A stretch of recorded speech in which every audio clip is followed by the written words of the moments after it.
dekat mana? Kalau rumah Nabi betul-betul berada di hadapan Marwah, rumah Sayyidina Abu Bakar betul-betul berada dekat kawasan Maaf perasan KFC. Itulah tampak rumah Sayyidina Abu Bakar dulu. Jadi Nabi SAW datang daripada rumahnya, dalam alam ataupun melalui di tepi Masjidil Haram ataupun memasuki di dalam Masjidil Haram terlebih dahulu, ataupun bagaimana keluarnya, wallahu.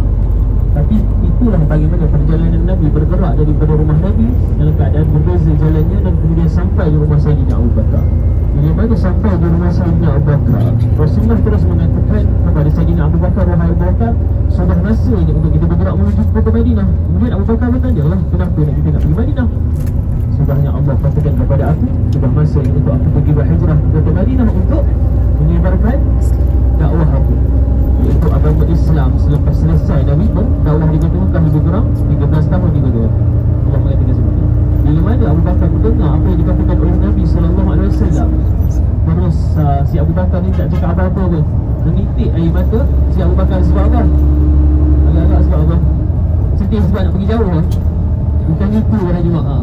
Sedih sebab tiba-tiba dia sebab Nabi pilih dia untuk bergerak menuju ke Kota Madinah. Dia dah tahu, Abu Bakar ni dia tahu dia bukan siapa-siapa yang pun lagi Nabi SAW. Tapi Nabi SAW antara orang-orang sahabat yang Nabi sayang. Sebab itulah Abu Bakar ini dipilih oleh Nabi SAW untuk bergerak menuju Kota Madinah sama-sama dengan Nabi.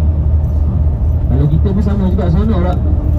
Bukan sebagai Nabi lah. Kalau kita tengok lah, kalau kawan-kawan kita ajak pergi keluar, jomlah kita berjalan, kita seronok je, betul tak? Kita seronok. Ini kan Nabi mengajak si Abu Bakar untuk bergerak menuju Kota Madinah Munawwarah untuk sampaikan Islam. Bila Nabi dah bersiap ataupun Abu Bakar dah bersiap di dalam rumahnya, dalam keadaan bila mana Nabi SAW dalam keadaan sebenarnya tergesa-gesa daripada rumahnya, sehingga kan Abu Bakar tu bertanya kepada Nabi, wahai Rasulullah, kenapa kamu dalam keadaan tergesa-gesa ni wahai Rasulullah, sedangkan kamu datang ke rumahku dalam keadaan tergesa-gesa. Bagaimana kamu biasa datang rumahku? Orang kata je. Itu yang dia tanyakan oleh Abu Bakar. Abu Bakar bertanya kepada Nabi macam tu. Nabi menjawab yang tadi, iaitu dah masa untuk kita pergi berhijrah, wahai Abu Bakar. Lepas tu bersiaplah mereka dan kemudian mereka keluar daripada rumah Sayyidina Abu Bakar dan bergerak menuju ke mana? Bergerak menuju ke sempadan tanah haram, nak keluar daripada tanah haram ke Kota Mukarramah. Sebab apa? Nak bergerak menuju Baitul. Bila mana dalam perjalanan Nabi nak bergerak ke sempadan tanah haram untuk keluar daripada tanah haram Kota Mekah, pada masa itu apa yang malaikat Jibril datang kepada Nabi, wahai Rasulullah, jangan kamu ikut jalan itu wahai Rasulullah. Sesungguhnya orang-orang musyrikin sedang tunggu kamu di kawasan sana nak membunuh kamu. Jangan kamu ikut jalan itu. Kemudian pergilah kamu bergerak menuju ke mana? Tempat itu pergi tadi yang ada sebagai Jabal Sur ataupun Bukit Sur. Pergi naik atas dulu, bersembunyi dulu kat sana. Kalau kamu tak menyuruh, kamu mesti dibunuh orang-orang musyrik. Bila mana Nabi SAW mendengar kata malaikat Jibril, barulah Nabi SAW bergerak naik atas. Bila mana mereka berjalan dekat bawah ni, sebelum sampai dekat kaki Bukit Jabal Sur, ada terlibat orang-orang musyrikin yang bukan nak mencari Nabi. Dia tak memerlukan Nabi pun, tapi dia nampak terlibat perjalanan Nabi nak pergi laluan itu. Bila mana Rasulullah tak tahu lah, semua naik atas bersama dengan Sayyidina Abu Bakar. Sampailah mereka dekat atas, berjalan. Kalau kita tengok bukit tu tinggi ya, lebih kurang 1.5 jam nak naik bukit tu. Dan kemudian bila mana Nabi SAW dah sampai, orang yang di rumah yang tengah tu, di depan rumah Nabi tu, sedang buat apa? Tidur kan? Terjaga daripada tidur ataupun terjaga daripada pengsannya, dan kemudian nak masuk rumah Nabi. Bangun mereka, terus masuk rumah Nabi, sehingga kan mereka nampak terlibat orang yang berada di atas katil rumah Nabi, dan Nabi tutup mukanya. Bila mana orang musyrikin nampak, itu Muhammad, kita bunuh dia. Bila sampai dekat buka selimut, kemudian orang musyrikin mengatakan, ini bukan Muhammad, ini Ali, kamu jangan bunuh Ali ni, kita nak cari Muhammad saja. Jom kita bunuh. Maknanya Muhammad dah lari. Mereka bergerak keluar dan kemudian mencarilah daripada Kota Mekah tu. Sekalinya Kota Mekah, mereka tak jumpa pun Nabi. Sehingga kan terjumpa daripada orang-orang musyrikin yang nampak terlibat Nabi di dalam perjalanan untuk Nabi bergerak menuju ke mana? atas bukit. Jadi mereka orang kata, mereka beritahu, tadi aku nampak kelibat Nabi ataupun nampak kelibat Muhammad ni sedang berjalan naik atas, melalui jalan yang aku berada tadi. Jadi kami pergilah cuba tengok ke atas. Kemudian mereka bergerak ke Jabal Sur, ke kawasan Jabal Sur, dan mereka pun naik ke atas para jemaah. Sehingga kan bila mana mereka sudah sampai dekat depan gua tersebut, apa yang ada di depan gua tu? Iaitu sarang burung merpati dan sarang laba-laba. Bila mana Sayyidina Abu Bakar nampak orang yang berada dekat depan tu, orang-orang musyrikin berada dekat depan tu, dia sedih sebab dia takut.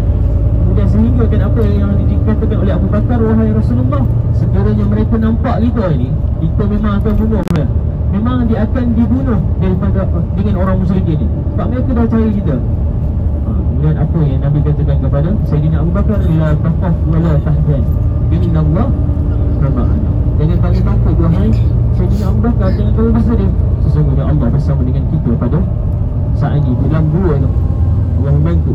Kita tengoklah Allah meletakkan, orang kata meletakkan sarang laba-laba dan sarang burung merpati, orang kata tentera yang kecil kepada Nabi, kan? Tentera kecil lah sebab nak mempertahankan Nabi. Kalau kita fikir orang-orang musyrikin yang berada dekat depan tu, bila nampak takkan Muhammad ada dekat dalam, takkan Muhammad ada dekat dalam, sedangkan dekat pintu gua tu ada apa? Sarang laba-laba dan sarang burung merpati. Kalau Muhammad masuk mestilah hancur. Bukan sahaja baginda Nabi saja, kalau kita orang biasa pun, kalau kita masuk hancur kan? Kalau kita tengok, kalau kita fikirkan logik, kalau kita fikirkan logik, sarang laba-laba tu kan lembut, sarang burung merpati pun macam biasa je, hanya burung tu kan, hanya macam daun je lah, lebih kurang kan, lebih kurang saya tak tahu. Tapi kalau Muhammad masuk dalam sini, hancur lah orang kata. Mestilah hancur, mestilah hancur daripada sarang ni. Tapi tak hancur. Bila mana mereka berfikir macam tu, orang-orang musyrikin, salah seorang daripada orang musyrikin ni berfikir, sebaiknya kita mengambil, orang kata, beberapa batu untuk kita baling dekat dalam, untuk kita baling dekat dalam gua. Sekiranya berbunyi, maknanya ada orang kat dalam tu. Ada ke tak ada? Tak ada orang. Sekiranya tidak berbunyi, maksudnya ada orang kat dalam tu. Ada. Sebab apa? Kena badan lah maksudnya. Okay. Kemudian orang-orang musyrikin ni ambil beberapa batu, ambil batu, kemudian baling ke arah dalam. Maksudnya berbunyi ada ke tidak? Berbunyi. Okey, berbunyi para jemaah. Mereka tak puas hati lagi sebab orang yang kat bawah tu cakap mereka ada kat sini. Jadi kita puaskan hati mereka, tapi mereka tak percaya bahawa orang kat bawah sebab ada sarang burung merpati tu. Mereka mencuba saja. Ambil batu lagi, baling ke dalam. Allah masih berikan bunyi di setiap balingan mereka. Tak puas hati lagi, ambil batu lagi, baling ke dalam. Masih tetap berbunyi. Bila dah semua ni berbunyi, buat apa lagi dibaling kan? Apa lagi orang-orang musyrikin buat apa? Orang musyrikin nak baling lagi, sedangkan dah berbunyi je. Maknanya Muhammad memang tak ada dekat dalam. Buang masa je kita ada kat sini. Buang masa je. Lebih baik kita turun, cari kat Muhammad kat tempat lain. Kita dah lama dekat sini, buang masa je kita ada dekat depan gua ni. Kita tak buang masa je kita nak masuk ke dalam. Bila mana orang-orang musyrikin cakap macam tu, mereka turun ke bawah. Bila mana turun ke bawah, setiap balingan daripada orang musyrikin tu, sebenarnya para jemaah, Allah nak membantu mereka. Setiap balingan itu, menurut riwayat, setiap balingan yang dibaling oleh orang-orang musyrikin tu, baling tu semua kena kat mana para jemaah? Semua terkena daripada gigi Sayyidina Abu Bakar. Nak katakan Allah membantu mereka supaya mereka ni tak dibunuh oleh orang musyrikin. Dua perkara, ataupun tentera kecil, ataupun orang kata yang ingin menyelamatkan dia. Yang pertama adalah sarang burung merpati dan sarang laba-laba itu para jemaah. Allah dah berikan pertolongan kepada mereka sehingga kan orang musyrikin tak tahu nak fikir apa, sehingga kan mereka fikir untuk baling batu je lah. Kalau tak ada sarang burung merpati, agak-agak orang musyrikin tu masuk tak? Mesti masuk je. Buat apa dia duduk dekat situ lagi kan? Dia tengok saja ada sarang burung merpati, apa dia masuk? Dahlah burung dia kecil je. Dan kemudian bila mana mereka beredar, dan kemudian yang kedua, Allah membantu mereka setiap daripada balingan daripada orang musyrikin pun terkena daripada gigi Sayyidina Abu Bakar. Dan kemudian bila bila mereka dah beredar, orang musyrikin dah beredar, masa itulah baginda Nabi SAW bermalam juga dekat situ. 3 hari 3 malam Nabi menyorok, orang kata menyorok dekat situ para jemaah, bersembunyi dengan Sayyidina Abu Bakar. Pada suatu malam Nabi SAW tertidur di atas, orang kata di atas peha. Tuan saya peha Sayyidina Abu Bakar. Sebab dah letih dah, orang kata dah letih pada hari yang orang kata adalah hari yang kedua. Nabi berjaga saja sehingga kan Nabi tertidur dekat peha Sayyidina Abu Bakar. Dan kemudian saat ketika kaki Sayyidina Abu Bakar itu menutupi lubang-lubang gua yang kecil itu, sehingga kan menitik air mata daripada air mata Sayyidina Abu Bakar. Sebab apa para jemaah? Sebab kerana sebab bila mana Abu Bakar ini menutupi kakinya, menitik, kemudian Rasulullah bangun daripada terjaga daripada tidurnya. Menitik itu terkena daripada pipi baginda Nabi SAW.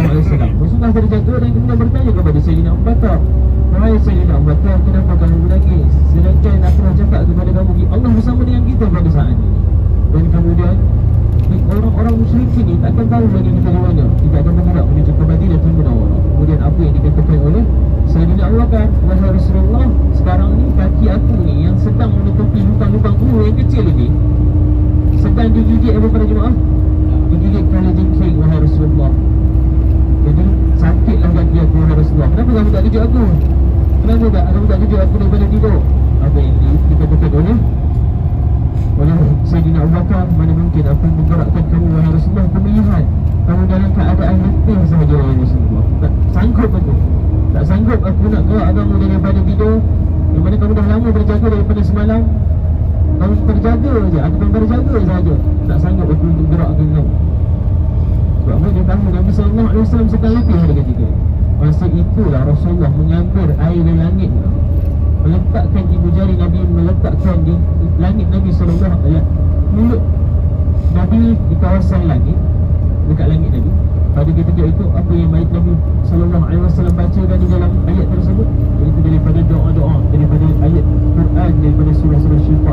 Seperti bagaimana kalau kita perubatan Islam, seperti itulah para jemaah, mengambil air dari langit ni atas, sebagaimana Nabi SAW mengambilnya, dan kemudian menyapu air dari langit itu di kaki Sayyidina Abu Bakar, sehinggalah surut daripada sakit daripada Sayyidina Abu Bakar, dan kemudian surutlah sakit dan kemudian bengkak dari kaki Sayyidina Abu Bakar. Dan kemudian pada saat ketika Asma, anak Abu Bakar ini, menghantarkan makanan kepada Sayyidina Abu Bakar ayahnya, dan juga bagi Nabi SAW, masa itulah Rasulullah menyuruh Asma, wahai Asma, pergilah panggil Abdullah bin Uraiqid untuk datang ke sini berjumpa dengan itu. Kemudian Abdullah bin Uraiqid ni sampai, kemudian barulah Rasulullah mengatakan kepada Abdullah bin Uraiqid, wahai Abdullah bin Uraiqid, kamu aku pilih sebagai orang kata penunjukkan jalan. Boleh tak aku minta tolong kepada kamu, wahai Abdullah bin Uraiqid? Kerana kamu adalah orang-orang ataupun orang yang mengetahui jalan-jalan, orang kata adalah jalan-jalan yang tidak diketahui oleh musuh. Seperti saya beritahu kepada seluruh para jemaah semua, ini adalah jalan tikus lah bagi Rasulullah nak bergerak menuju ke kemajuan, dijauhi daripada musuh-musuh. Jadi Abdullah bin Uraiqid ni adalah orang yang menunjukkan jalan, membawa Nabi, orang kata membawa Nabi menuju ke kemajuan, sehingga kan selepas hari yang ketiga tu, malam yang ketiga, Rasulullah bergerak menuju ke Madinah, menggunakan perjalanan Nabi bergerak menuju ke Madinah. Itulah permulaan Nabi SAW ingin berjalan menuju Madinah untuk menyebarkan dakwah. Selesai dengan kawasan Jalan Sur. Selepas ini kita akan bergerak menuju ke Arafah.